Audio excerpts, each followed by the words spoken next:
Life of Love Life of Love. with Joy Wilson. Hello, dear friends, and welcome to another episode of Life of Love, where we gather to celebrate our lives with curiosity and honesty and vulnerability and see how our life of love shows up today. And so I'm with pure heart and joy to welcome back a former guest, Craig Meriwether. And so that's exciting. So stick around the whole time. This is going to be a great episode. But first, I invite you to get into your space as I get into mine. I'm going to set our intention. I'm just breathing into my heart and grounding my feet into the ground. If you're driving, please don't close your eyes, but you can still ground when you're driving. It's a calming thing.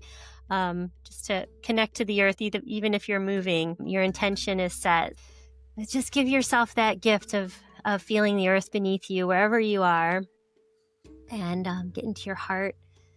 And I thank you, Creator, God, Goddess, all that makes this big spinning wheel happen. I appreciate this opportunity to connect with a dear friend again, and the resources that aligned for me to produce this show, all the hearts and ears that are tuning in. I appreciate each person, each soul has this unique contribution. So I honor our guides as they lead us in the place that best serves us. And I open my heart to the message that comes forth for the highest good.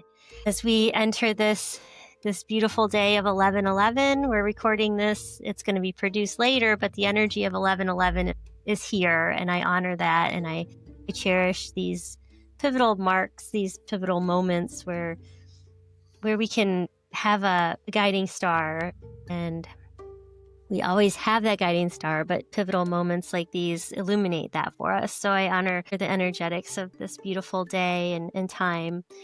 And the exciting things as we're adding to this grid of light, and I appreciate everyone's contribution to make this world a little bit better for ourselves and therefore everyone else and our dear Mother Earth.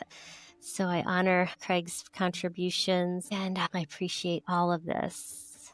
And with gratitude and love and an open heart, I present this episode, and I thank you. All right. Craig, thanks for coming back on Life of Love. We're so happy to have you back. And your new book has come out about past lives, discovering the healing power of past life regression. So congratulations on that. That's a big accomplishment. Yeah. It kind of started off as just research on my own, just for my own curiosity's sake. And the more I kind of researched all these different topics, the more I saw the thread between them all. It's more about the science and spirituality, past lives guidebook. Yeah. Would you like to give us a peek at what you found as far as the science? And I know I'm sort of a geek at heart. I'd like to know, if someone asks me something, if I can give a scientific explanation. It's always fun. I mean, we can feel the energies. We can know that it's true for us, but just that extra layer of, hey, this is reproducible. This is something that we found. So yeah, give us a peek into what you found scientifically. This is exciting. Yeah, that's a big topic. The book's like 450 pages. So it's not just a quick little jaunt through life, the universe, and everything. It covers everything from time, talking about the different theories of time. And I think the book in and of itself doesn't say this is the answer. It just goes through, here's some possibilities on how this could work. And in terms of just reality that we live in, we have the holographic universe theory. We have the multiverse theory. We have computer simulation theory. We have these different theories on how we're experiencing this.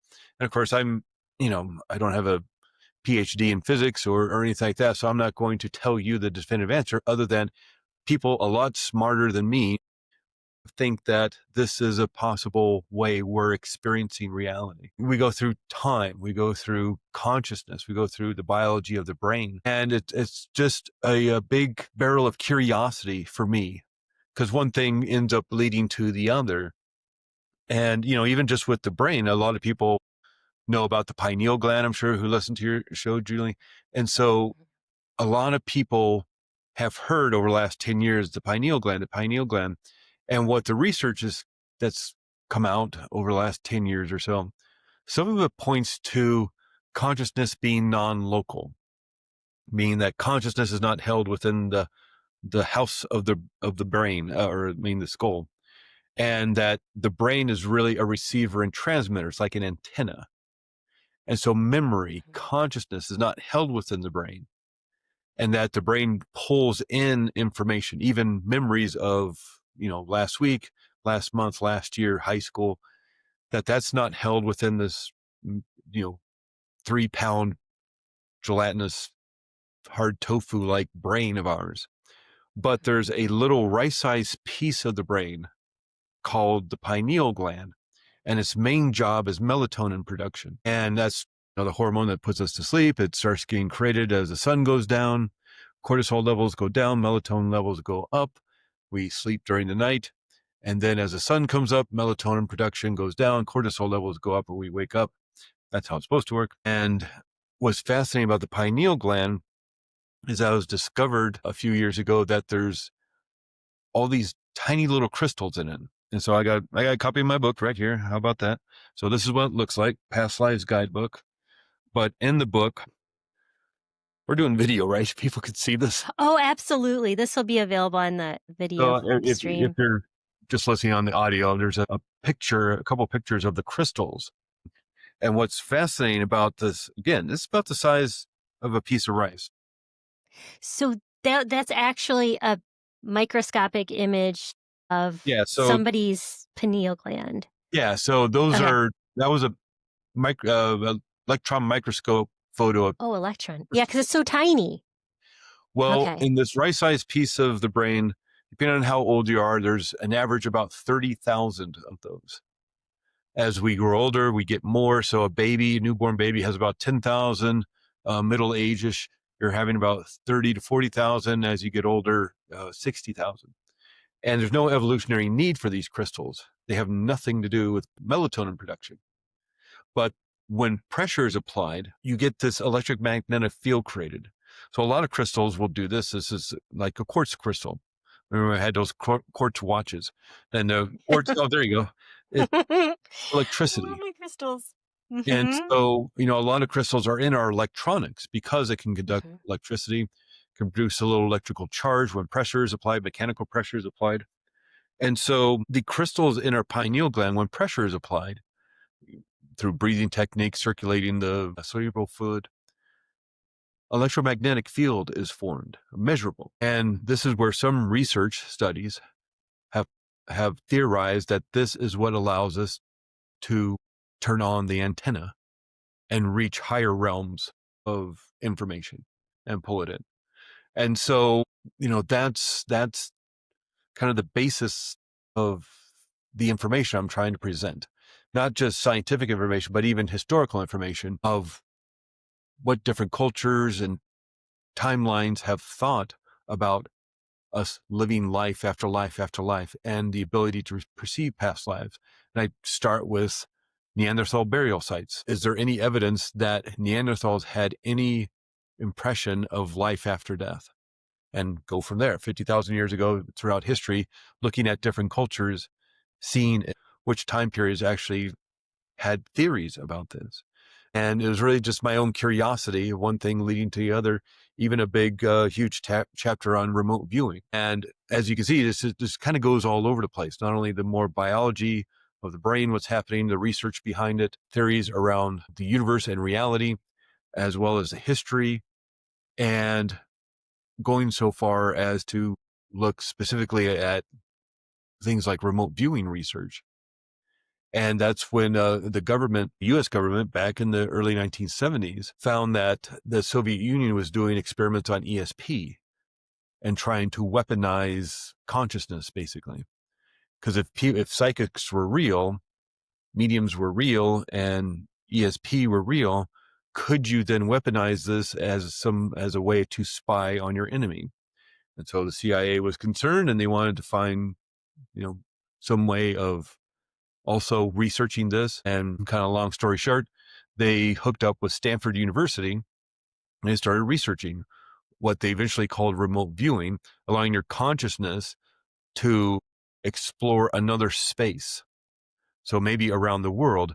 They got one of the first experiments they ever did was a double-blind study where somebody had picked a location that they wanted the remote viewer to explore. Well, he had picked his summer cabin out in the forest that nobody really knew about or knew where it was. But that was so small compared to the underground bunker that was nearby. That was a National Security Administration's spy bunker of Soviet satellites that nobody really knew about. And so 2 people remote viewed the bunker, including one who got names of files and top secret operations they were running and everybody working there had a name badge. So you got names of people who worked there. And there was a big to-do between the CIA and the National Security Administration because they're thinking CIA was spying on them and all that. And so the cabin was there, the coordinates were there, but it was so small compared to the huge underground bunker that the 2 remote viewers focused on that. So that gave them enough credence to go forward. And they spent decades and millions of dollars researching remote viewing, seeing if they could put consciousness, and had great success. I'm not saying it's 100% successful, but it was successful enough to keep the operation going. If it didn't work, it would have been, they would have spent 3 months on it and $200. But I'm guessing it's still going. They said they shut it down because they got embarrassed when it finally came out and it got leaked that they were doing this kind of research. But it worked well enough that they kept it going. And I'm sure they just moved it across the hall into a different office and are calling it something else. But it worked. And what they found is they now could move their consciousness to another location to explore and spy, if you will. But they could also move forward in time and backwards in time. And again, this isn't just like, oh, I hope this happened. Those would be great stories. Like, these are documents you can find on government websites because of the Freedom of Information Act. They actually did this, and it actually seemingly worked according to the research.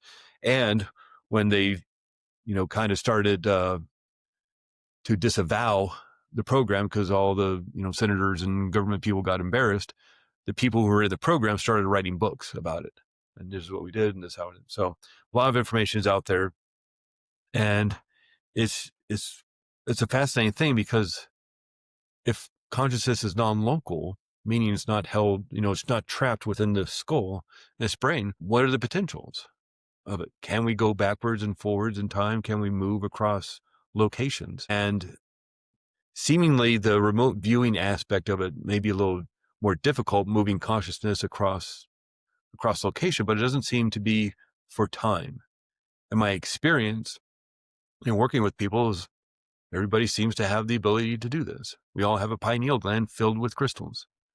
And so it's that aspect of moving into a more quiet state of mind and body and just accessing this potential that we all have. I like how you started with the physiology of the pineal gland, and that's our computer chip, that's our access point. So I had a couple questions that came up because you're sparking all this in me, literally. So if all our memory is located outside of us and accessible, how does the theory? And I'm sure this is a simple explanation, but I'm just curious. If somebody suffers a traumatic brain injury and they lose memory, like say they lose their short-term memory, they can't remember their address, they can't remember what year it is. If everything's in a crystal stored somewhere else, is it that our brain is like, it's not able to process that information because we have an injury? If somebody has a traumatic brain injury, it's like you're breaking the antenna. And the Okay. information itself is not held within the crystals of the pineal gland. It's the crystals create the electromagnetic field, which kind of turns on the antenna, which pulls in the information. One research study says it's from 0-point field. And that's that energy that binds the universe together. If you were to look at an atom with an electron microscope and just look at the innards, what makes up an atom, the neutron, the electron, and then the subatomic particles and the quarks. But the very essence of an atom is this vibrational field, which binds everything together, but kind of like the Force in Star Wars. And so it's that field that holds all information. And by using this kind of antenna or radar dish of our brain, we can pull in information if we know what we want to look for. There may be people who just download information. Maybe that's people who have premonitions or something. Oftentimes there's more questions than answers by the time you get this. And then why have they, and back to the physiology, and I'm going to go from there. Why does it get larger as we age? Oh, I have no idea. I haven't seen any research to explain other than your brain grows or you create new neural pathways. And even the neural pathways may be not so much holding the information, but pulling in the information. So just as you mentioned, traumatic brain injury, well, that may be damaging the antenna. If you have an antenna, back in the day, that's how we got our TV signals or radio signals into our radios, into our TVs, is we had the rabbit ears on the TV or we had the big antenna on top of our house. Well, if it gets damaged or bent or broken, it's like, well, you're not going to pull in your signal or it's going to be fuzzy or something. Yeah. But Or I'm thinking like maybe like you're getting it, but your brain isn't processing it for yeah, your 3D consciousness right. when you have Yeah. an injury. Yeah. Just like your TV, because what they're saying with the pineal gland is that it acts like a transducer. And so back in the day, I don't know if it's like this anymore with streaming TV and all that, but back in the day when you wanted to watch MASH or Cheers or whatever the show, Frasier, you had to turn your TV on at 9 o'clock on Thursday to channel 10. And at that same moment in Los Angeles, a TV studio was had this big cassette tape and they put it into her equipment, and that was that week's episode. And that equipment had a transducer and it take that image and that sound from the magnetic tape and turn it into a frequency. It would then take its little radar dish and shoot it into the airwaves. And now there's all these, and right now even, there's all these radio waves, there's these TV station waves, there's microwaves, there's now there's cell tower, now there's Wi-Fi, there's all the Bluetooth stuff. But back in the day, it was pretty much just microwaves and radio waves and TV waves. And so I would turn my TV on at 9 o'clock on a Thursday, turn it to channel 10, and my antenna, whether the rabbit ears on my TV or the big antenna on my house, would start microscopically vibrating to the same frequency as the show I want to watch. And I pulled just that frequency in as opposed to all the other radio stations. That's why when you hear the radio station, 91X on 91.8, well, that's that frequency. But then the rock station is 101.2 and the classical station is 86.1 or something. All these different frequencies, you turn your radio to the right frequency, you pull in just that station. Well, when I pull in my TV show, I also have a transducer in my TV that turns that frequency back into image and sound. So what the research indicates, or some research is theorizing, is that the pineal gland acts like a transducer and it's pulling in this information and turning it back into image and sound. But it may be like you're just kind of explaining, well, maybe we kind of manipulate it in a way that we can understand it. If we're pulling in this fire hose of information from the 5D world of spirit, and we're trying to turn it into a 3D information that we can understand, we might translate it in a way that we're personally going to understand it, which may be different than somebody else. Like when I work with people, when we do a past life regression, we always get to the end of that life because that's where a lot of, the throwing action or the connection may happen to this current life. What are the feelings and the thoughts happening as you pass in that life? Well, you return to spirit. We move up to spirit world, what Michael Newton talks about in Journey of Souls and Destiny of Souls. And you move up into that spirit world. And while generally people have a similar experience of spirit world, it may look or sense it a little bit differently. Like you may go to the healing place to create healing, maybe a spiritual healing or emotional healing, a mindset issue that needs healing, or even a physical healing. And in the healing place, there may be water used or light or energy, or maybe there's just your spirit guide, or maybe there's other healing beings there. Well, I'm going to guess there's probably not water up in spirit world when we're just souls in this spiritual energy state. But I think that's this 3D brain of ours trying to translate all this information in a way that we'll understand it, creating the kind of metaphor of it, if you will, so that we can actually grasp what is happening and create the healing or get the knowledge or the wisdom that we're looking for. And so people may experience a bit differently just because of their own life experience or the way they need to understand it in the moment. And that's part of what the crystals are doing, or this antenna of our brain is doing, is translating this information just so we can understand it and not, people have had near-death experiences and other kind of spiritual experiences and, maybe out-of-body experiences. And they sometimes see colors that they can't explain. So how do you do that? How do you explain a color that you've never seen before? How do you explain color to a blind person? It's like you have to make accommodations. And so I think that's what the brain does when it brings in this extraordinary information. It has to make accommodations and translate it in a way that we'll actually understand it. If you ever seen that movie Interstellar with Matthew McConaughey and Anne Hathaway, and not to give anything away, but that movie's been out there for a while. It's a great movie. It's Christopher Nolan directed it and wrote it. And at the end, and not to give anything away, but he's trapped in the 5D world. And he's trying to communicate to the 3D Earth to get his daughter's attention. He started pushing the books. Yeah. Yeah, if you've seen the movie, hence pushing the books, hence the watch, hence the dust on the floor. It didn't come in a way that maybe made a lot of sense. Why don't you talk on the telephone? Or what? Well, he's in this 3D world, and he has to somehow figure out how to communicate with the 3D world. And so I think that's what our brain adjusts to and translates, is this kind of 5D information. It has to figure out a more metaphoric and symbolic way of doing so. It doesn't mean it's not true. It just means some of the information may not be there because we can't understand it at the moment. Yeah. And I find it interesting, like quartz crystal, it does grow like just sitting out in the environment. So, Yeah. everything's connected. Like the more you know about something, the more you know about yourself, because everything seems to be a mirror Yeah. of other things at a different viewpoint. It's like, so that's exciting. And just, we don't even have the language to describe all the different dimensions that are available, like time, jumping in and out of time. It's not linear. We're everywhere. Well, I did love that movie, and it was a little like quirky, but I sort of enjoyed it. Was Everything Everywhere All at Once. Oh yeah. Yeah.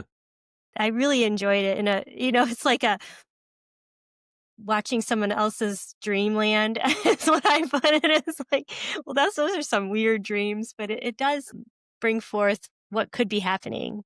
Mhm. One of these theories, And even time is fascinating. Like you say, it doesn't necessarily flow linearly. It could just be happening all at once. Like the movie title. All time. So we're not even like accessing a memory. We're just accessing us in a different parallel universe that's happening right now. So if you have an experience of the 529 or 3 BC or 10,000 BC, it's not that you're accessing a memory, but you're actually accessing you that's happening right now in a parallel universe. You just happen to be able to, peer behind the curtain, maybe for healing. Maybe there's threads between these lives as you learn and grow and develop as a soul. And you're doing these kind of computer simulations here on Earth to learn and to grow. But maybe there's threads between it. Maybe there's many lives where you're trying to work through a certain task or learn a certain skill or understand more about compassion or love. And just as when you're learning math in school, in the first grade, you start off with 2 + 2 = 4. And then in the second grade, you're doing subtraction. In the third grade, you're doing times tables. And then fourth grade, long division. Then fifth grade, fractions. You keep going and going. In high school, you're doing algebra 2, calculus, trigonometry, all the way to getting your master's degree in mathematics, where you're doing those crazy, Goodwill Hunting equations on the chalkboard. And it didn't take one grade to understand math.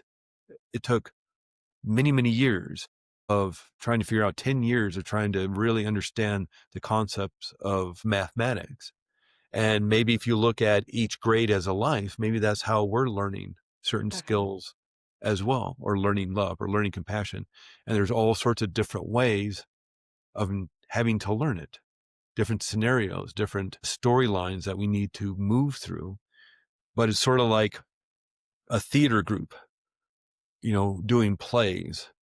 Maybe they do 6 or 7 plays during the year in your town. And it's this group of 8 actors, and they decide on which play they're going to do. Let's say which play they're going to do in January. And they like the storyline. They like the way the characters are going to grow, what they're going to learn by the end of the play, how everything's going to wrap itself up. And then they choose who's going to play what role. And then they need the costumes and what time period are we going to decide it is. Because even if it was written in the, Shakespearean time, there's theater groups who do it in a different time zone. Even that Leonardo DiCaprio, Claire Danes' Romeo and Juliet, that was set in the 1990s when it was released. Where uh, Ian McKellen did Richard III, a movie of Richard III that was set in the 1930s. So what time period are you going to do it in? What costumes do you have to get to now fit that? And then you do the play, and then you take a break. Then you decide, okay, what's the next play going to be? Who's going to play what role? What are we going to learn? How are we going to develop? And so if you can see this as you have this soul family, that maybe you're just moving from first grade to getting your master's degree together, and you keep finding new ways to grow and to learn. And maybe that's decided for you, or maybe you all volunteer to, as test pilots to figure something out, or maybe this is just your trajectory that you seem to have more of a science bent. We'll give you all the science classes, and you seem more of an artistic person. So we'll set you up with painting and music and poetry. Again, I think there's a lot more questions than answers as you dive in deep. Mhm. But if you understand that we're here to learn and grow, I think that gives a lot of empathy to what's happening, and how Mhm. we can move through it. Because if we're here for our own learning and growth, and maybe to help others learn and grow, it kind of puts a little different spin on the, what you may be going through, even if it's been hurtful and caused a lot of pain and trauma. It's like, well, it doesn't mean it was right. It should have happened. But maybe that little tiny perspective may help release some of that hurt and pain. And that's hopefully what some of the past life regression and spirit world exploration will help do, is help release hurt and pain that people have been going through. Yeah.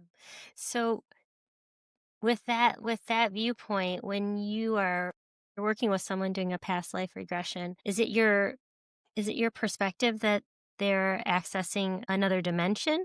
Because it doesn't seem like when I thought of it first, it was like, okay, you're going back in time, you're looking at your past life, but maybe you're accessing yourself in another dimension. Like, Yeah, maybe. I wanted to ask you I've got about a whole that. book trying to figure it out. And that's what's just kind of fun about it.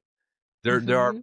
many ways, like the holographic universe, that imply that we are all made of all the information of the universe, and all we are is going within and accessing information. That's why maybe people can have the skill of being psychic or medium or prophecy, because if it's a holographic universe, and with a true hologram, every part of the hologram has all the information in it.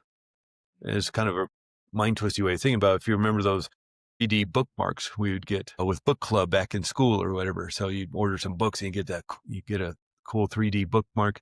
It's one of those things where it's like a dolphin jumping out of the water, and you kind of twist it. And it looks like it's jumping out of the water. Well, if that was Mhm. a true holographic bookmark, if you cut it in half, now you have two dolphins jumping out, because now you just have a smaller version of that bookmark of the dolphin jumping out of the water. Well, if you cut it into 100 pieces, now you have not just a corner. No, you have a tiny little dolphin jumping out of the water. And so every aspect of the bookmark holds all the information. And so there's one aspect of the holographic universe that maybe, if that's the right theory, then maybe we're not reaching outside of ourselves to get the information, but somehow we are accessing it within our own cellular makeup, I guess. I don't know. Hmm. Well, if you look at forensics, just like investigation, the Mhm. fingerprint they can link to a person, and then like a cell, like a hair cell, they can find the DNA of that hair cell and link it to somebody. So there are these little breadcrumbs that are left, and if physically we can leave breadcrumbs, why not energetically, thoughtfully? Yeah. Um, Yeah. why not? So, Well, and because another theory around even just information in the brain, going back to you were saying with traumatic brain injury, I forgot to mention a thing and it just popped up back up in my head. There's the interesting syndrome called spontaneous savant syndrome. oh When yes, uh-huh. somebody sees a traumatic brain injury, that they wake up maybe out of their coma or just being unconscious with an entirely new skill they didn't have before. And it's rare, but there's been instances of like, there's a kid who got beamed in the head with a baseball and he woke up being able to speak Spanish fluently. And there's another guy I think he was in a car crash and he woke up out of his coma being able to play the violin like a virtuoso. And so that turns everything on its head. How is that possible? And I think a lot of people, oh, it's just weird and strange. It's like, well, but it happened. And so it needs to be talked about because that kind of puts a different spin on how the brain works. Mhm. The theories around that is that when we practice something, the idea is that we're creating muscle memory. If you're doing dance or martial arts or playing the piano or playing the violin, you're creating muscle memory. Well, muscles don't have memory. It's just an expression to talk about how you're building the neural pathways in your brain, making them stronger, making them faster. That's how we learn to walk as a kid. It's very difficult to walk as a kid. Watch a 12-month-old, 14-month learning to walk. It's very clunky and they're falling over and it's all this left foot, right foot stuff. Well, they're firing hundreds of millions of neurons in the brain. And neurons that fire together wire together, as they say. So when neurons fire at the same time, they'll form a pattern and lock down together. And that's how we learn to walk or play the piano or dance or do martial arts or whatever, is those neural pathways will form, get stronger and get faster. And then it becomes easy for us. Well, that doesn't explain spontaneous savant syndrome at No. all. So maybe it's not so much that it's the neural pathways growing stronger and faster that allows us to do this, but it's just becoming a bigger antenna to pull in the Right, information. like you said, tuning into that radio station. And so maybe part of the neural pathways, the more you practice something, the more you're building a bigger antenna so you can pull in even more information about martial arts or dance or the violin or learning to walk. And what happens in spontaneous savant syndrome is that it's sort of like you're driving down the road and your car hits a pothole and you just kind of, the radio station switches and now you Mm. have an entirely new form of communication. And now you play the piano. And so the thing is, it's like, you can't ignore these rare occurrences and if you want to learn Spanish, don't have your friend throw baseballs at your head. It's a really rare occurrence that this actually happens, but it's happened. And it's Well, been, and you look at language learning in general, you're learning a second language.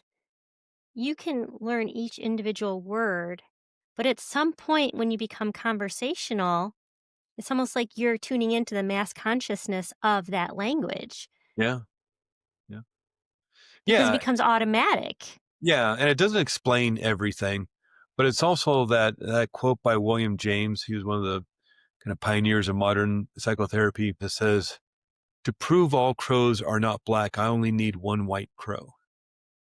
It's like, well, even with past life regression, I only need one person who's had a past life regression that's verifiable to prove that it's real. And I think Brian Weiss did that very well with Many Lives, Many Masters. And so, let alone, all the research that's been done with Michael Newton or the books of Mhm. Dolores Cannon or Ian Stevenson or even my book, Yeah. the information and the research is out there. think it's been proven over and over again that people have had experiences that, yeah, I'm maybe just there's people. Oh, there you go. Yeah. messages from the masters. This is a great book, Brian Yeah. Weiss. Yeah, it goes on. It's like near me in my podcast because it's so powerful. I hear you. Oh, this is Yeah. fun. This is really fun. Yeah. And so it's, again, if you only need one person Mm-hmm. who has a verifiable past life, so it's like, okay, well, I guess that's how it works. And there are scammers out there, and there's people who faking it, but that doesn't mean all of them are fake. It Right. just means that, that person's faking it. Yeah. But it doesn't prove that past lives aren't real. And again, I think it's to prove not all crows are black. You only need one white crow. To prove that past lives are real, you only would need one person, let alone all the information, studies and research around reincarnation. Yeah, there are fake stories out there. But there's so many that, there's no other explanation. It's sort of that Sherlock Holmes thing. When you eliminate the impossible, whatever is left over, however improbable, is the answer. Say, Mm-hmm. well, there's no other way this could happen unless this kid had a past, or is at least pulling in the information. It's not a direct Right. reincarnation. Maybe they're just pulling in the information for healing and resolution. Mm-hmm. Yeah, there's Yeah. lots of different ways of looking at it. And like you were just saying, that's what makes it fun and makes it interesting. And I don't know if we'll ever get.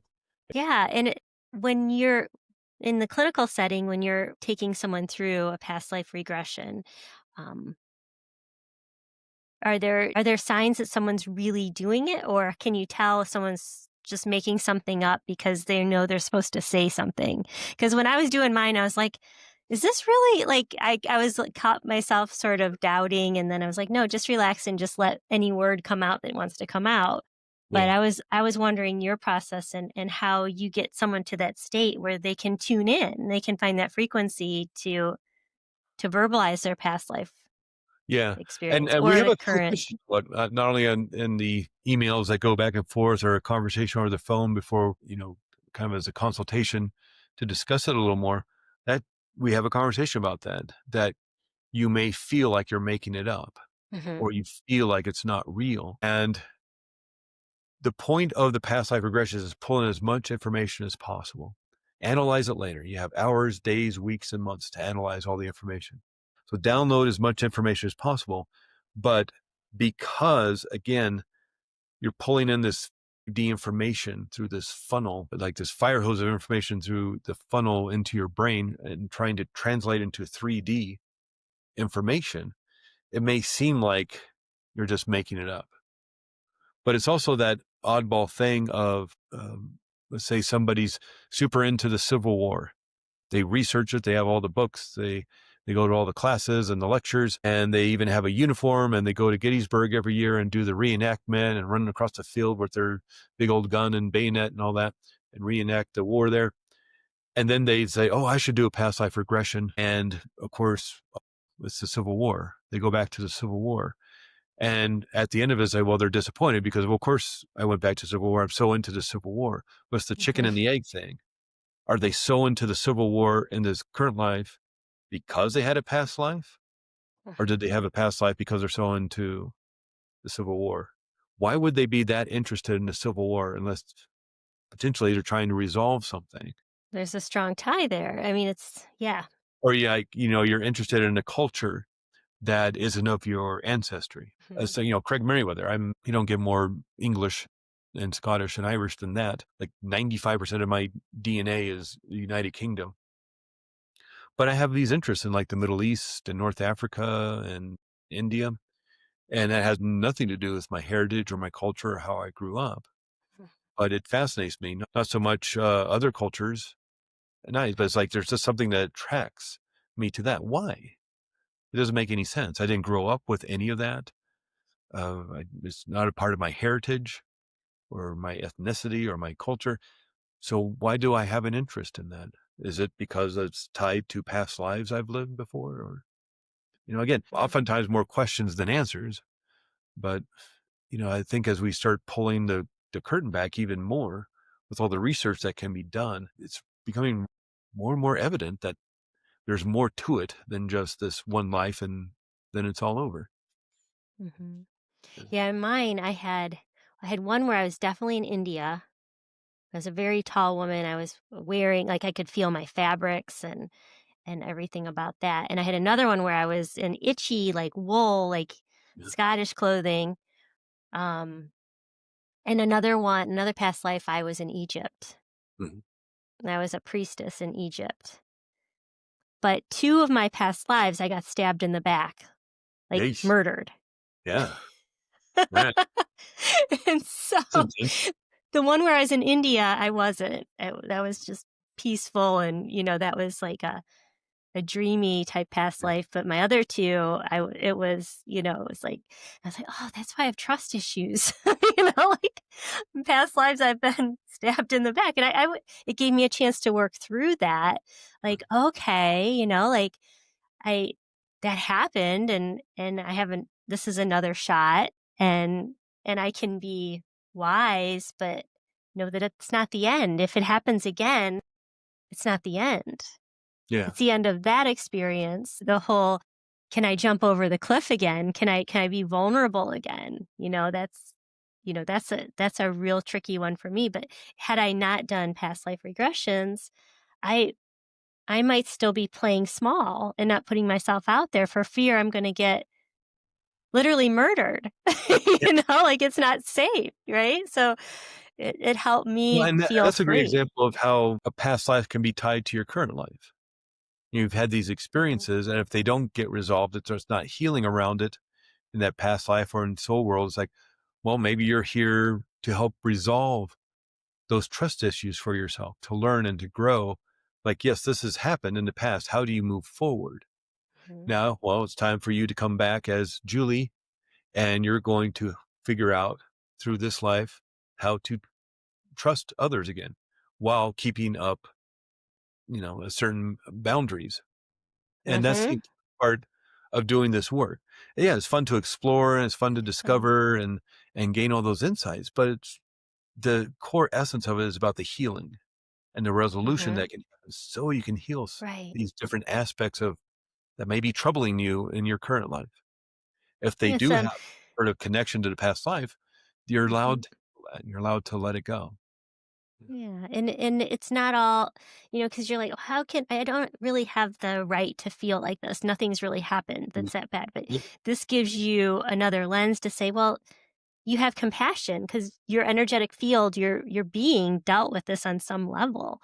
And so you don't have to feel like you're being indulgent or you're being ridiculous or you've made this up. You're crazy, like there's all kinds of permission you can give yourself if you can have a little insight. So to me, that's the power of a past life regression is that insight and the compassion you can have for who you're becoming now, who you in this now moment, who you be, right.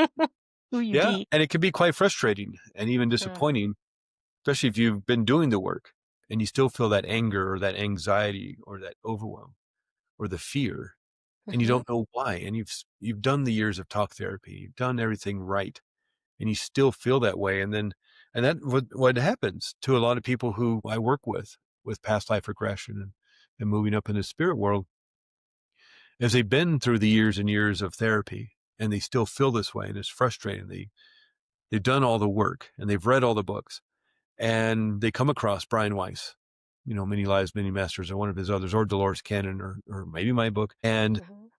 it feels familiar to them and it feels comfortable to them. Mm-hmm. Maybe this has to do with a past life. That would explain a lot. And it's oftentimes through, focusing on, that anxiety or the anger or whatever they're going through. That's where you turn the channel to go back to the past life that is influencing all the anger I feel in this current life. That's turning the channel. Otherwise, there's all this information, there's all these frequencies that you could pull in. How would you know you're pulling in the right one? So when you have a Hmm. focus, and the focus could even be go back to the past life that has been my most spiritual life, or go back to the past life where I meet my greatest spiritual teacher, or go back to the past life that influences my love of the country of India, or something. You know, Oh, it doesn't so you're saying when you work with someone, you find out those trigger points and you go to that life that would illuminate what they're experiencing now. yeah. Okay, because when I did mine, it was just like, let's see what shows up. I like that laser focus. There's you could just have a exploratory. I just want to Hmm. see what my past lives are. You know, okay, That's what mine was. like multiple lives. And you can go through the hallway of doors is one kind of metaphor Mm. that the brain uses to tap into that. And you know, again, it should be just for exploration and for interest, but if there's something specific, or even this is a little more broad, but go back to the past life that's most influencing my current life. Mm. You know, broad, but still kind of specific. It's not just the let's just walk through the doors and open the doors and see what past life it is, which is Yeah. fine. I've done in Brian Weiss workshops where he's done that. You know, and it's a legitimate and very valuable. But if you have something specific that you want more information about, again, whether love of a certain culture that's not your own, or you know, a hurt or pain that needs to be resolved, or just boy, I'm so good at X, Y, and Z. I'm so good at dance. I'm so good at the cello. I'm so good at martial arts. Have I lived other lives where I've trained? Be this because you look at somebody like Yo-Yo Ma, one of the greatest cello players of all time. He was playing violin at the age of 4, really, really well. And so the kind of theory around that is, well, it took multiple lives for him to get to that level of mastery of this musical instrument. He just didn't show up here with being a virtuoso violin player or cello player. It took multiple lives to get here. And in his first life, he kind of sucked at it, you know, or Bruce Lee in martial arts, or, you know, Meryl Streep in acting. It's like it took multiple lives to get to that level of mastery. You know? And so it would be fun to look at those other lives. And do you feel like when you enter that hypnosis state and that altered state and that relaxed state, that we can get insight from our guides, our higher self, Oh, yeah, yeah, yeah. and that, to ask? Because that's my big thing is you don't know what's available till you ask. Right. And a lot of our help can't come forward until we, with the, free will, you ask. And it's of love and light. You wouldn't say, oh, anything that wants to come in and help me. You'd say, I want the highest good. Right. Any helper who can facilitate me in reaching my highest good of love and light, I welcome in. And Yeah. it's just knowing the words to ask. So it's there. It's there for you. And that's the beauty and the healing power of moving up into spirit world after the death of that life. And if you live to be 90 years in that past life, of course we can't go through every minute of every year of that 90 years.